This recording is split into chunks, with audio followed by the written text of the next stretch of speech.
Hello students, NCERT physics class 12th में आपका स्वागत है। जैसा कि आप सभी जानते हैं, अध्याय 3 यानी कि विद्युत धारा हम लोग पढ़ रहे हैं और इसमें आगे बढ़ते हुए हमारा आज का टॉपिक है विद्युत धारा की परिभाषा एवं मात्रक।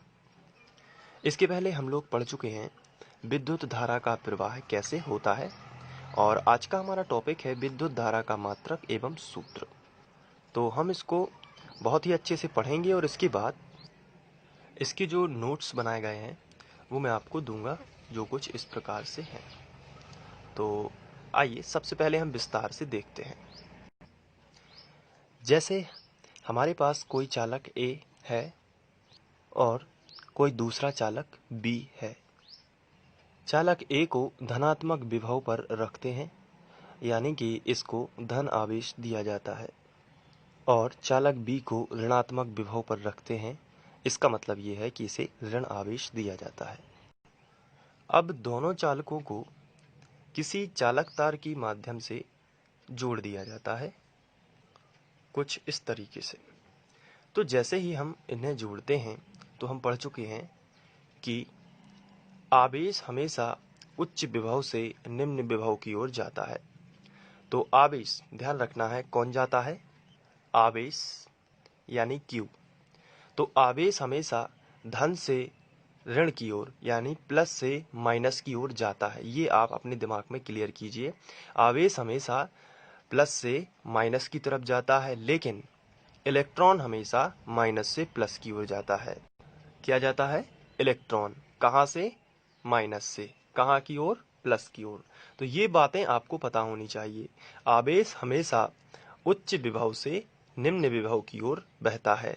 जब हम लोगों ने विभव का भौतिक अर्थ समझा था तो उसमें भी ये बात सामने आई थी कि पानी के उदाहरण से मैंने आपको बताया था कि पानी का तल हमेशा जिस बर्तन में ऊंचा होगा तो ऊंचे तल से नीचे तल की ओर पानी हमेशा बहता है।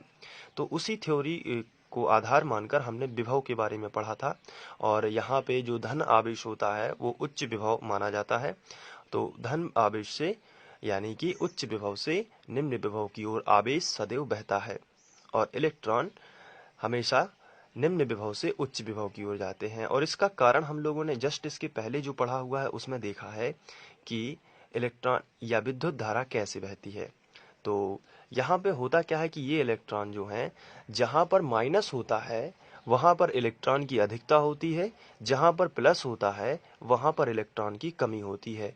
तो प्लस है यहाँ पे, इसका मतलब क्या है कि यहाँ पर इलेक्ट्रॉन की कमी है। तो इस कमी को पूरा करने के लिए यहाँ के अधिक इलेक्ट्रॉन, अधिक इसलिए हैं क्योंकि यहाँ पे माइनस है, तो यहाँ के जो अधिक इलेक्ट्रॉन है वे ऐसे चलते हैं और इस कमी को पूरा करते हैं। हमेशा याद रखिए, जहाँ पर प्लस है वहाँ पर इलेक्ट्रॉन की कमी है, और जहाँ पर माइनस है वहाँ पर इलेक्ट्रॉन अधिक मात्रा में है। तो ये हो गई इलेक्ट्रॉन और आवेश की बात। तो आवेश कैसा बहता है? आवेश इस डायरेक्शन में बहता है, यानी Q की जो डायरेक्शन होगी वो इस दिशा में होगी।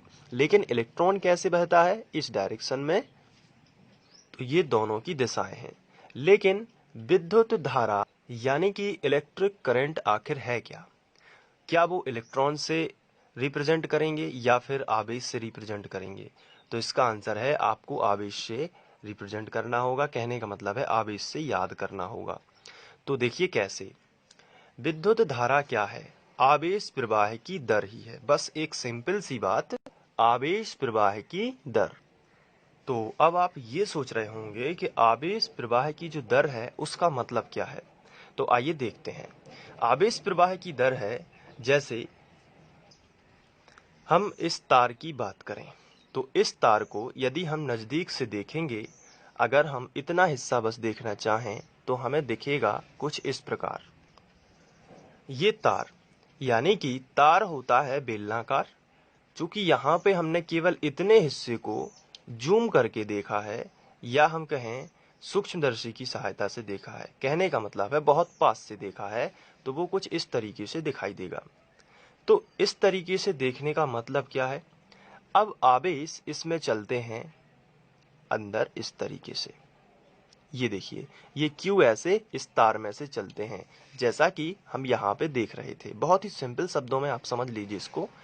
तो आवेश दर का मतलब होता है, अगर आप यहाँ पे देखें तो समय से रिलेट करना है। 1 सेकंड मान लेते हैं। कितना मान लेते हैं? 1 सेकंड। तो 1 सेकंड में ये जो तार है, इसका ये अनुप्रस्थ काट का क्षेत्रफल है। इसे हम बोलते हैं किसी परिच्छेद। तो ये देखिए, जैसे कोई ककड़ी होती है और जब हम इसको किसी चाकू से माध्यम से काटते हैं तो ये इस तरीके से हिस्से बनते हैं। ये देखिए, इस तरीके के हिस्से बनते हैं और इसे ही हम बोलते हैं अनुप्रस्थ काट का क्षेत्रफल। ये जो एरिया होता है, ये आप देख रहे हैं अंदर का हिस्सा, इसे ही हम बोलते हैं अनुप्रस्थ काट का क्षेत्रफल। तो इसे हम बोलते हैं परिच्छेद भी। तो इस तरीके से किसी चालक तार के परिच्छेद से 1 सेकंड में कितना समय बताना है? 1 सेकंड। आपको याद करने के लिए मैं बता रहा हूं, 1 सेकंड में जितना आवेश प्रवाहित होता है, 1 सेकंड में जितना आवेश प्रवाहित होता है, उसे उस चालक में बहने वाली या चालक से बहने वाली विद्युत धारा कहते हैं। लेकिन समय कितना है? 1 सेकंड में। हो सकता है इस इतने एरिया से, ये जो क्षेत्रफल आपको दिख रहा है, अगर मैं यहाँ पे आपको बताऊं, ये वाला एरिया, यहां से 1 सेकंड में 10 आवेश गुजरते हैं, तो धारा होगी 10 एम्पियर। इस तरीके से हमें रिलेट करना होगा, क्योंकि धारा को हम एम्पियर में नापते हैं। मैं अभी थोड़ी देर बाद आपको बताऊंगा, जब डेफिनेशन बताऊंगा। अभी केवल आपको याद करना है। तो विद्युत धारा की परिभाषा कैसे याद करोगे? चालक के, ये क्या है? चालक। तो यहां से आप याद करिए, चालक के किसी परिच्छेद से, ये क्या हो गया? परिच्छेद। तो चालक के परिच्छेद से 1 सेकंड में, इस परिच्छेद से 1 सेकंड में, कितने में? 1 सेकंड में। फिर से देखिए, चालक के परिच्छेद से 1 सेकंड में जितना आवेश गुजरेगा, चालक के परिच्छेद से, चालक के परिच्छेद से 1 सेकंड में जितना आवेश गुजरता है, उसे उस चालक से बहने वाली क्या बोलते हैं? विद्युत धारा बोलते हैं। तो इस तरीके से हम याद कर सकते हैं। यदि अगर मान के चलिए चालक में बहने वाला आवेश Q हो और समय कितना हो? T हो। 1 सेकंड की जगह पर हम समय कितना ले लेते हैं? T। तो विद्युत धारा I बराबर होती है Q/T। आवेश प्रवाह की दर। तो समय के अनुपात में क्या देखना है? आवेश। तो इसलिए अनुपात यानी बटे में आ गया। तो ये देखिए, हम इस तरीके से I का फॉर्मूला बनाएंगे Q/T। तो चलिए अब हम थोड़ी सी इसकी डेफिनेशन देख लेते हैं, किस तरीके से लिखी हुई है और आपको याद हुई है कि नहीं। पहले एक बार थोड़ा सा रिवाइज कर लेते हैं। किसी चालक के परिच्छेद से, किसी चालक के किसी परिच्छेद से 1 सेकंड में जितना आवेश प्रवाहित होता है, उसे हम क्या बोलते हैं? उसे हम बोलते हैं इलेक्ट्रिक करंट, यानी कि विद्युत धारा। आइए बात करते हैं अब नोट्स में जिस तरीके से लिखना है। चूंकि ये थ्योरिकल क्वेश्चन है, इसमें आपको थोड़ा याद ज्यादा करना है, वो भी समझ समझ के याद करना है, एकदम रटना नहीं है, समझ समझ के याद करना है। तो आइए देख लेते हैं। तो क्वेश्चन कुछ इस तरीके से था, विद्युत धारा की परिभाषा लिखते हुए मात्रक तथा विमीय सूत्र लिखिए। तो ये था विद्युत धारा। आप इसका स्क्रीनशॉट लेकर अपने नोट्स में लिख सकते हैं। तो बहुत ही अच्छा रहेगा, क्योंकि आप इस तरीके से नोट्स बनाएंगे तो आपको जल्दी ही याद करना है और अच्छे अंक ला सकते हैं। तो यहाँ पे लिखा है चालक के किसी परिच्छेद से 1 सेकंड में जितना आवेश प्रवाह, वही बात लिखी है ना, किसी परिच्छेद से 1 सेकंड में जितना आवेश प्रवाहित होता है, उसे उस चालक में बहने वाली विद्युत धारा कहते हैं। वही लिखी है मैंने, क्योंकि इसी को बेस बनाकर समझाया है, तो वही भाषा होगी और ये एकदम करेक्ट है और आप इसको नोट कर लीजिए। और यही बात मैंने यहाँ पे बताई थी, विद्युत धारा I बराबर Q/T, ये भी यहाँ पे लिखा है। इसके बाद धारा का मात्रक तो एम्पियर मैंने बताया है, एम्पियर ही होगा। और 1 एम्पियर बराबर 1 कूलम बटे 1 सेकंड, ये कहाँ से आया ये मैं बता देता हूँ। धारा के लिए लिखा है एम्पियर, आवेश के लिए लिखा है कूलम और समय के लिए लिखा है सेकंड। ये सबकी मात्रक लिखे हैं, लेकिन इन सब में एक एक एक लगा दिया है, तो इस तरीके से बन जाता है। तो ये इसलिए लगा है क्योंकि 1 एम्पियर धारा किसके बराबर होगी? जब 1 कूलम बटे 1 सेकंड होगा, तो ये 1 एम्पियर होगी। और एक चीज और यहाँ पे बता देता हूँ, धारा एक अदिश राशि है। अब ये क्यों है, आइए थोड़ा सा समझते हैं। तो यहाँ पे अपने आप में एक क्वेश्चन बन जाता है कि धारा एक अदिश राशि क्यों है, जबकि हम धारा को तीर के निशान से दर्शाते हैं। तो इसका मतलब ये होता है कि धारा की तो दिशा होनी चाहिए, क्योंकि तीर का निशान यानी डायरेक्शन देना, और जब भी हम किसी राशि को डायरेक्शन देते हैं तो वो सदिश में आ जाती है। सदिश का मतलब ऐसी राशियां जो जिनको बताने के लिए दिशा भी जरूरी होती है, परिमाण के साथ साथ दिशा भी जरूरी होती है। लेकिन हम यहाँ पे ये क्या बोल रहे हैं कि धारा एक अदिश राशि है। तो यहाँ पे विचार करने वाली बात हो जाती है कि धारा को सदिश होना चाहिए। क्यों होना चाहिए? क्योंकि जब कोई चालक तार लेते हैं तो उसमें हम धारा की डायरेक्शन कुछ ऐसी बना देते हैं। तो ये डायरेक्शन क्यों बनाई जाती है? डायरेक्शन यानी दिशा देना, हम उसे दिशा देते हैं और बोल रहे हैं अदिश है। तो ऐसा क्यों है? तो ऐसा इसलिए है क्योंकि ये सदिश के रूल को फॉलो नहीं करती है, यानी सदिश के नियमों का पालन नहीं करती है। अब आप सोच रहे होंगे हमें कैसे पता है कि यह सदिश के नियमों का पालन नहीं करती है। तो आइए एक प्रयोग करते हैं। यहाँ पे हम एक पॉइंट बनाते हैं जिसे हम पॉइंट ए दे देते हैं। अब ये किया गया था प्रयोग और इसी आधार पर बनाया गया, तो आपको इमेजिन करना है ओनली।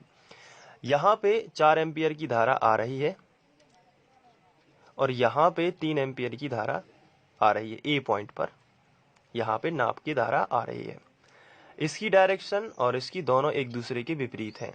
तो अगर सदिश नियम का पालन करती होती तो 4 - 3 ये नियम होता है।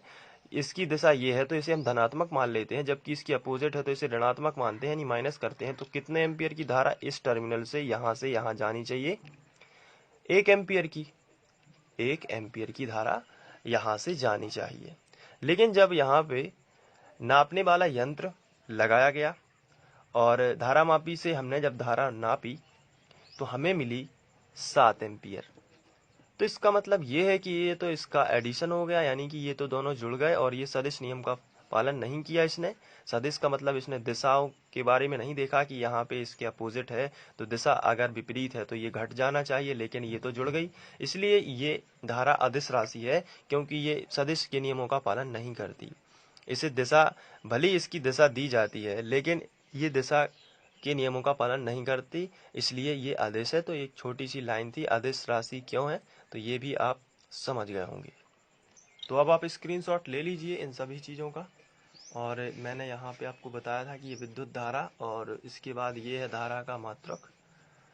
तो आशा करता हूँ कि ये जो डेफिनेशन छोटी सी थी, मैंने पूरा प्रयास किया है आप लोगों को समझाने का। और धारा का मात्रक तो आप इसे नोट करके, ज़्यादातर आपको याद ही करना पड़ेगा, लेकिन कैसे याद करना है वो मैंने आपको बताया है। तो आप इसको बहुत अच्छे से याद कर लीजिए। इसके बाद हम पढ़ेंगे धारा घनत्व और अनुगमन वेग, तो वो भी मैं बता देता हूँ अगले टॉपिक में। तो आप इसी तरीके से तैयारी करते रहिए, और आपको यदि बोर्ड परीक्षा में अच्छे अंक लाना है तो आपको इसी तरीके से समर्पित होकर पढ़ाई करनी होगी, और जो भी आप पढ़ रहे हैं वो अच्छे से अच्छा पढ़ना होगा और नोट्स में आपको लिखना होगा। ये वीडियो आप free online coaching by Sandeep Khare के माध्यम से देख रहे थे। ऐसे ही और वीडियोस देखने के लिए आप चैनल की प्लेलिस्ट पर जाइए, क्योंकि कुछ बच्चे चैनल की प्लेलिस्ट पर नहीं जाते हैं और जो वीडियोस उन्हें सजेस्ट में दिखाई देते हैं केवल वही देखते हैं और कहते हैं कि आगे का वीडियो बनाइए, जबकि वहाँ पे वीडियोस पहले से ही उपलब्ध होते हैं। तो मैं आपसे यही गुजारिश करूँगा कि आप प्लीज़ प्लेलिस्ट पर जाइए यदि आपको क्रम अनुसार अध्ययन करना है तो। ठीक है, मिलते हैं अगले वीडियो में। Thank you.